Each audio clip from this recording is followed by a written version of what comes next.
महान कवि दुष्यंत कुमार कहते हैं, हो गई है पीर पर्वत सी पिघलनी चाहिए, इस हिमालय से कोई गंगा निकलनी चाहिए। सिर्फ हंगामा खड़ा करना मेरा मकसद नहीं, सारी कोशिश है कि ये सूरत बदलनी चाहिए। मेरे सीने में नहीं तो तेरे सीने में सही, हो कहीं भी आग मगर आग जलनी चाहिए, आग जलनी चाहिए। नमस्कार दोस्तों, आप हैं igniting minds with doctor JP Dalal के साथ। आज के इस खास सेशन में आज एक खास वीडियो आपके लिए, और इसमें हम बात करेंगे देशभक्ति की। देशभक्ति पाठ्यक्रम के बारे में बहुत चर्चा हो रही है। दिल्ली सरकार के स्कूलों में देशभक्ति पाठ्यक्रम लागू किया गया है। और देशभक्ति का अगर हम ओवरऑल बात करेंगे तो what, why and how. What is देशभक्ति? देश जमा भक्ति संधि विच्छेद करेंगे। देश के प्रति डेडिकेशन, देश के प्रति भक्ति, देश के प्रति प्रेम, ये मानव स्वभाव है और ये होना ही चाहिए। दुनिया का हर प्राणी मात्र अपने अपने देश से, अपने अपने घर से प्यार करता है, लेकिन क्या वो जो पराकाष्ठा पार कर जाता है, अति को पार कर जाता है? भारतीय शास्त्रों में कहा गया है कि अति सर्वत्र वर्ज्यते। तो वो भी हम इसकी कोशिश करेंगे इसकी तह में जाने की, और हम बात करेंगे कि वाही देशभक्ति की, देशभक्ति की ज़रूरत क्यों होती है। दुनिया में हमने देखा कि किस प्रकार से मानव सभ्यता आगे बढ़ी और किस प्रकार से युद्ध हुए और किस प्रकार से एक देश ने दूसरे देश पर कब्जा किया और किस प्रकार से उपनिवेशवाद का दौर चला। तो ऐसे में अपने देश को आगे बढ़ाने के लिए, सुरक्षित रखने के लिए एक बेसिक भाव होना चाहिए। अब बात बार बार देश से संबंधित आ रही है, बट क्या देशभक्ति उतनी है? हम उसकी भी गहराई में जाएंगे। And how is it possible, ये कैसे पॉसिबल है, इस पे भी हम गहराई से मंथन करेंगे।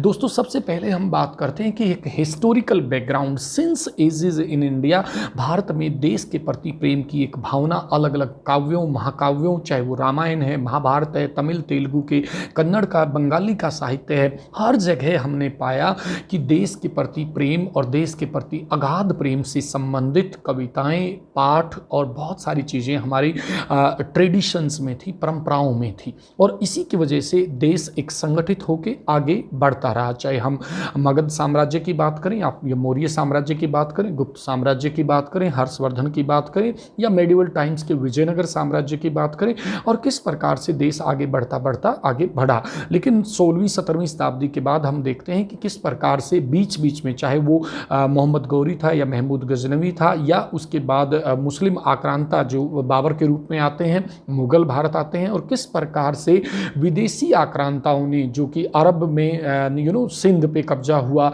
और 712 में मोहम्मद बिन कासिम आता है। उसके बाद लगातार अगले 1000 साल तक विभिन्न लोग भारत में आते हैं और भारत पर कब्जा करते हैं। ये एक पार्ट है देशभक्ति को सिर्फ देश से जोड़ने का। देशभक्ति का मतलब कतई सिर्फ, अगर इसको सिर्फ बॉर्डर और बॉर्डर पर खड़े सैनिकों से जोड़ा जाएगा तो मुझे लगता है कि ये थोड़ा सा तर्कसंगत नहीं होगा। देशभक्ति ये भी है जो ऑफिस में अपना काम ईमानदारी से करता है, टीचर ईमानदारी से पढ़ाता है, डॉक्टर अपना काम ईमानदारी से करता है। हम सब अपने अपने प्रोफेशंस जहाँ जहाँ हम काम कर रहे हैं, we are performing our duty in the best possible way. That is also देशभक्ति। देशभक्ति का मतलब बिल्कुल वो एक बिल्कुल संकुचित है कि वो बॉर्डर पे, वो भी देशभक्ति है, लेकिन वो ही देशभक्ति नहीं है। देशभक्ति में पूरे देश, पूरे समाज का कंट्रीब्यूशन आता है, और वो पूरा जो एक sense of belonging, sense of patriotism, sense of attachment, जो ये अटैचमेंट है, जो डिटैचमेंट को रोकेगा, जो करप्शन को रोकेगा, जो सोशल डिवीजन को रोकेगा, कास्ट, क्रीड, रिलीजन, सेक्स के आधार पर दंगों को रोकेगा, और इन सब के लिए जो देश की यूनिटी के लिए काम करेगा, और इसमें जो जो इन्वॉल्व है वो सब देशभक्ति का किसी न किसी रूप में पार्ट है। Being teachers we can play the most vital role as far as देशभक्ति इज कंसिडर्ड। तो ये हमने एक हिस्टोरिकल बैकग्राउंड लिया। अब हम बात करेंगे कि मॉडर्न टाइम्स की। मॉडर्न टाइम्स में बात करें तो जैसे आज हम भारत माता की बात करते हैं, इस तरह का दौर 17वीं 18वीं 19वीं शताब्दी में यूरोप के कंट्रीज में आया। ब्रिटेन के अंदर ब्रिटेनिया को पूजा गया, माना गया कि Britannia is the mother goddess of Britain country is there. Then Germania in Germany, she was considered as the mother Germany for them. Marianne in France, और इसी तरह से भारत में अविंद्रनाथ टैगोर, जो रविंद्रनाथ टैगोर के भाई थे, वो एक बहुत अच्छी पेंटिंग बनाते हैं, और इसे भारत माता का नाम, भारत माता की पेंटिंग दी जाती है। दोस्तों, बहुत ध्यान से समझने की बात है। आज सब हम नारे लगाते हैं, भारत माता की जय बोलते हैं। क्या भारत माता, क्या वास्तव में कुछ कोई प्रतिबिंब है, कोई एब्स्ट्रैक्ट आइडिया है, या कंक्रीट फॉर्म है, ये क्या?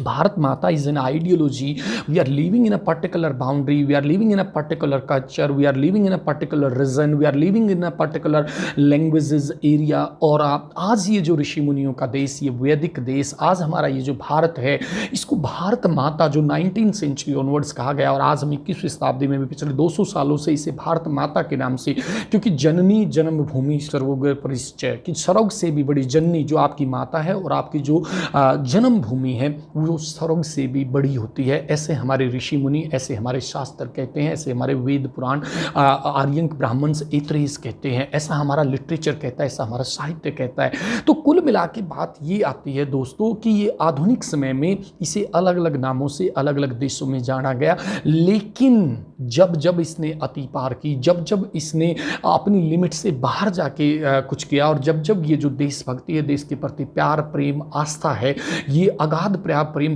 कट्टरता में बदला, तब तब दुनिया में प्रॉब्लम्स आई। आप हिटलर और मुसोलिनी का एग्जाम्पल जर्मनी इटली में देख सकते हैं। फर्स्ट वर्ल्ड वार और सेकेंड वर्ल्ड वार भी कहीं ना कहीं इस अति का परिणाम थे। तो ये अति की वजह से दिक्कतें भी आई हैं। सिंस एजेस हमने देखा कि जहाँ जहाँ पे इसका एक लिमिट से बाहर गई हैं, वहाँ पे ये प्रॉब्लम्स आई हैं। अब हम बात करते हैं दिल्ली मॉडल की। दिल्ली मॉडल में जो एजुकेशन के अंदर देशभक्ति पाठ्यक्रम लागू किया गया है, दोस्तों मेरी अपनी निजी राय ये है कि values are caught rather than taught. मतलब मुझे ऐसा लगता है कि नैतिकता, देशभक्ति या जो मूल्यों की जो शिक्षा है, उसे पढ़ाने की बजाय, उसे रट्टा लगाने की बजाय, उसे पाठ्यक्रम के बजाय हम अपने आप जी कर दिखाएं। दोस्तों हम अगर अपने माता पिता का सम्मान नहीं करते और हम कोशिश करें या हम उम्मीद करें कि हमारे बच्चे हमारा सम्मान करें, असंभव है। पहले हमें रोल मॉडल बनना पड़ेगा। तो इसलिए किसी पाठ्यक्रम की ज़रूरत नहीं है, आपकी दिनचर्या की ज़रूरत है कि जो डेली रूटीन में आप करते हैं, दूसरों के साथ आपके बच्चे वही आपसे देख रहे हैं। As a teacher, as a parent, आपका बहुत बड़ा रोल है। देशभक्ति करिकुलम में जाने की ज़रूरत ही नहीं पड़ेगी। अगर आप एज ए पेरेंट और एज ए टीचर अगर समाज में टॉर्च बेरर का काम करते हैं, तो आपको किसी भी तरह के फॉर्मल पाठ्यक्रम की ज़रूरत नहीं है। लेकिन फिर भी मैं ये कहूँगा कि एक बहुत अच्छी सोच है कि देश को आगे बढ़ाने के लिए, चाहे वो थ्रू देशभक्ति डायरी या डिस्कशन या स्पेशल असेंबली, 2 पीरियड उनके डेली लगेंगे, 9 to 12 2 पीरियड्स अ वीक, और 6 to 8 डेली 1 पीरियड लगेगा। इसका कोई फॉर्मल पाठ्यक्रम अलग से इस तरह से नहीं होगा कि जिसका होगा, इवोल्यूशन रेगुलर बेसिस पे होगा, बिहेवियरल चेंजेस पे होगा। लेकिन इसमें जो माई कंट्री, माई प्राइड की जो फीलिंग आएगी, वो जो चीज़ें आएंगी, वो चाहे पब्लिक डिपार्टमेंट्स के लोग हैं, प्राइवेट हैं, everywhere the people will learn the new dimensions of देशभक्ति। और देशभक्ति को जो which is confined to the border areas of the defence forces, that will further extend to the whole civil society, and this will be our own issue. तो obviously इससे एक बहुत बड़ा चेंज आएगा, एक पॉजिटिविटी की तरफ माहौल जाएगा, और इससे हमें 100% बेनिफिट मिलेगा। क्योंकि बच्चों के अंदर अगर मोरल वैल्यूज इनकलकेट कर पाए हम, तो उसका बहुत बड़ा परिणाम आएगा। और दोस्तों पिछले 18 महीने के कार्यकाल ने हमें दिखा दिया है कि स्कूल के 6 घंटे, समाज के 18 घंटे, परिवार के 18 घंटे पे हैवी थे। आज वो जो बच्चे जो कोविड के बाद जो वापस आए हैं, उनके नैतिक मूल्यों में बहुत ज़्यादा पतन हुआ है, due to excessive use of internet, due to excessive use of mobile and video games and so on. उनकी जो बॉडी लैंग्वेज में उनमें बहुत बड़ा बदलाव है, और हम सब एज ए टीचर्स बहुत बड़े चैलेंजेस के थ्रू उन चैलेंजेस को फेस कर रहे हैं, उन बच्चों को दोबारा मोटिवेट कर रहे हैं, उनको मेन स्ट्रीम में ला रहे हैं। तो देशभक्ति ऐसे में इस तरह का जो प्रोग्राम है, it can be a game changer. मैं तो यही कहूँगा दोस्तों लास्ट में कि कैच देम यंग, उनको यंग पकड़ें। और last but not the least में इतना कहना चाहूँगा कि देशभक्ति के बारे में कि जो भरा नहीं भावों से बहती जिसमें रसधार नहीं, वह हृदय नहीं पत्थर है जिसमें स्वदेश का प्यार नहीं, जिसमें स्वदेश का प्यार नहीं। नमस्कार दोस्तों।